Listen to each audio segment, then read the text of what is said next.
अच्छा जी, हम बात करें सोशल मीडिया पे और इम्पैक्ट क्या पड़ता है। मैंने कहा कि जब थोड़ा सा चीज़ें नीचे जाने लग जाती हैं तो आपकी प्रॉब्लम्स शुरू हो जाती हैं, आप ऊट पटांग चीज़ें भी करते हैं। नुकसान भी बहुत होते हैं। उसके नुकसान ये हैं कि लोग बहुत ज़्यादा टेंशन में चले जाते हैं, अपने डीएम्स के अंदर जाते हैं तो चीज़ें ऐसी पढ़ते हैं या ट्रोलिंग देखते हैं तो परेशान हो जाते हैं। पर नज़र का भी एक बहुत बड़ा चक्कर है। जी, आपकी कुछ एक स्टोरी है जो आप सुनाना चाह रही थी। डीएम्स वगैरह मेरे पास तो बहुत ज़्यादा आते हैं एंड स्पेशली अगर मैं आपको बताऊं, सबसे ज़्यादा जो लोग होते हैं ना, वो कहीं ना कहीं आप सही बोल रही हैं कि होता क्या है कि हमारे जो है ना वो नेगेटिविटी भी है, पॉजिटिविटी भी है। लोग जब देख रहे होते हैं ना हमारी लाइफस्टाइल, हमारी चीज़ें, तो वो बहुत ज़्यादा इंस्पायर हो जाते हैं। अब वो देख रहे हैं कि टिकटॉकर्स वगैरह की किसी की इतनी बड़ी बड़ी बर्थडे सेलिब्रेट हो रही हैं, शादियां हो रही हैं, वलीमे हो रहे हैं, वलीमे जैसे हो रहे हैं, वो फिर अपने हस्बैंड से, क्योंकि देखिए सबकी इतनी रेंज नहीं होती है। अब उन्हें तो नहीं पता ना कि पीआरस होते हैं, दूसरी चीजें होती बिल्कुल हैं, हर किसी की तो कैपेसिटी। ये हमें थोड़ा सा चाहिए, कि हम इन चीज़ों को थोड़ा कम करें ताकि लोग हमसे रिलेट कर सकें। मतलब नॉर्मल चीज़ें करें, दूसरे लोग भी देखकर बोलें कि हाँ यार ये चीज़ हम भी। अच्छा, ये अपने ब्लॉग्स में आप इतने बदले वाली बातें, आप कुछ बहुत ज़्यादा ऐसी बातें करती है जो हम अपने शोज़ पे बैठ के कर रहे होते हैं। बहुत ज़्यादा बहुओं के लिए बात करना और फैमिली को लेकर मैसेज करना, क्या चक्कर है इसमें?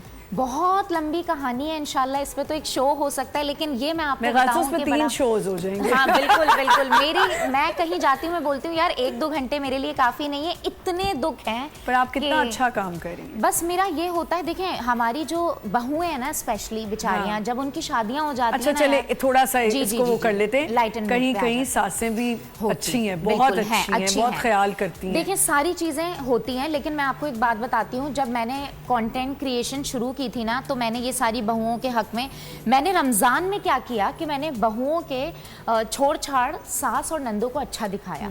मैंने कहा सास नंदे भी अच्छी होती हैं, सारी चीजें होती हैं। तो अब आप वाइब्रेशन हो रही है उसको बंद। जी।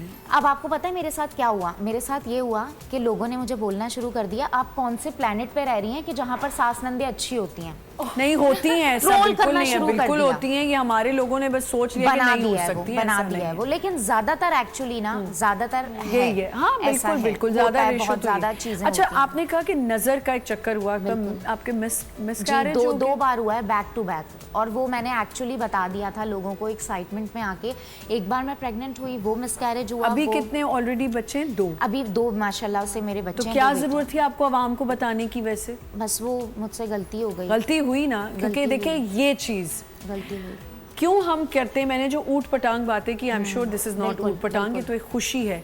लेकिन जब हम पुराने ज़माने में, आज भी हम ये सुनते हैं कि जब औरत प्रेग्नेंट हो तो थोड़े अरसे चीज़ों को छुपा लेना चाहिए, और वैसे भी खुशियों को ज़्यादा नहीं बताना चाहिए। बिल्कुल ऐसे ही ऐसा है कि नहीं?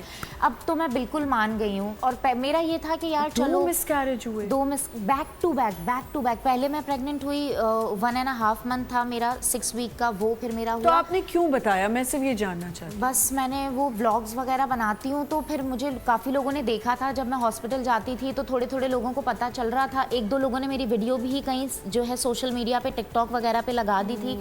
फिर मैंने सोचा कि मैं चलें बता देती हूँ। 3 मंथ्स माशाल्लाह मेरे कंप्लीट ही हुए थे, और वो जो डीएनसी हुई ना मेरी, उस पे भी लोग जो है ना वो आपको छोड़ते नहीं हैं, क्योंकि जाहिर है भाई देखें, अगर हम खुद बता रहे हैं तो फिर लोग भी बहुत सारी आपने फिर उसको कुछ अपने कंटेंट को चेंज करने की अब कोशिश की? बिल्कुल मैंने कोशिश की। अब मैंने यही सोचा है कि थोड़ा फैमिली को जो है ना, मतलब ये सारी चीज़ों छुपा दें, बिल्कुल छुपा, और अपनी जो है ना चीज़ें, चलो ठीक है मैं अगर हूँ इस प्लेटफॉर्म पे तो कुछ और चेंज करते हैं। अभी मैंने जैसे सोचा है कि यार कुछ ऐसी पॉजिटिव चीज़ें सोचते हैं जिससे लोगों को फायदा हो। देखें हमारी एजुकेट करें नई लड़कियों को, बच्चियों को। हम जो फैशन या चीज़ें बताते हैं ना, या लोग देखना चाहते हैं उनके बजट में चीजें आए, प्राइसेस कम हो, चीजें कम हो। हम चीप मेकअप लेकर एक नॉर्मल, आप यकीन करें संडे बाजार से वाला मेकअप लेकर भी ना एक अच्छी लुक आ जाती है, क्रिएट कर सकते हैं। वो लोगों से रिलेट होता है। मैं तो ऐसे पैलेट्स वहाँ मजे के मिलते हैं, मैं इतना मेकअप करती नहीं हूँ, तो वो मैं फिर देखती रहती हूँ कि लूँ ना लूँ, मेरा तो जाया ही हो जाएगा।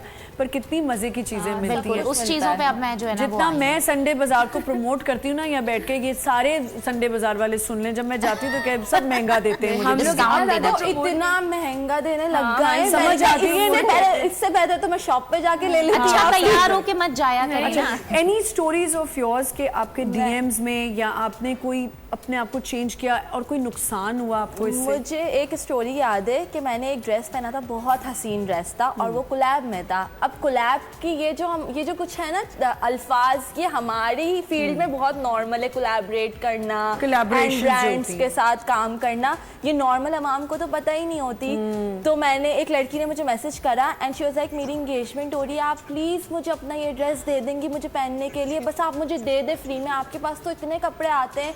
उसने मुझे रिकॉर्डिंग्स भेजी हैं, कोई 5-6 में उसको रिप्लाई नहीं कर रही, क्वेश्चन मार्क, और बैक टू बैक नहीं, आपको वो करते हैं कि बार बार मैसेज कर रहे हैं। हाँ, और मेरी पिक्चर मुझे भेज रही है, आप ही मुझे प्लीज दे दें, आप ही मुझे। मैंने उसको समझाया, मैंने फिर रिकॉर्डिंग भेजी क्योंकि मुझे हो रहा था यार अब इसको मैं क्या बोलूं। बिल्कुल सही। मैंने बोला even I don't have this dress.